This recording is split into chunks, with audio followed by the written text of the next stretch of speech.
আপনি যখন 15 লক্ষ টাকার এরকম বড় গরু দেখেন, তখন আমাদের লোকাল যারা ব্যাপারী আছে তারা মনে করে আমার গরুর দামও তো অনেক বেশি হওয়া উচিত।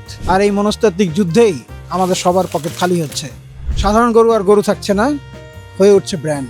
লাল গরু, শাহিওয়াল, কালো গরু, হলস্টেইন ফ্রিজিয়ান ক্রস। সাদা গরু, এই গরু হাসে না, কিন্তু এটার নাম হাসা। প্রিন্টেড গরু, বাকরা গরু, আপনারে বাকরা বানানোর গরু। কোরবানি আসলে এখন আর একটা নতুন বয়ান শোনা যায়, কোরবানির গরু নাকি মাংসের হিসাবে কিনতে হয় না, কিনতে হয় তার রূপ দেখে, সৌন্দর্য দেখে। কিন্তু বয়ানটা আসলো থেকে? কোরবানির পশুর 3 ভাগের 1 ভাগ কিন্তু দুস্থ মানুষেরও। তাহলে মাংসের হিসাব কেন করা হবে না? আর যদি সৌন্দর্য দেখেই কিনতে হয়, সৌন্দর্যের সংজ্ঞাও কিন্তু অনেক রকম।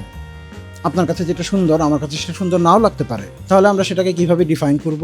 আবার আমরা যদি ভৌগোলিক অবস্থানের কথা চিন্তা করে বলি, মিডল ইস্টে তো গরু পাওয়া যায় না, সেখানে পাওয়া যায় দুম্বা আর হচ্ছে উট। আর ইন্ডিয়া, পাকিস্তান, বাংলাদেশ এইসব জায়গায় পাওয়া যায় নানা ধরনের গরু। লাল গরু, কালো গরু, সাদা গরু, বেটে গরু, উঁচা গরু, লম্বা গরু, শুকনা গরু, পাতলা গরু, দেশি গরু, বিদেশি গরু, ক্রস গরু, ভুট্টি গরু, এমনকি বন্য গরুও পাওয়া যায়। তাহলে আমরা আসলে জিনিসটাকে কিভাবে ডিফাইন করব? এই ধরনের নতুন বয়ান বা রিটোরিক গরুর দাম কিন্তু বাড়িয়ে দিচ্ছে। আপনি কি মনে করেন? কমেন্ট করে জানান।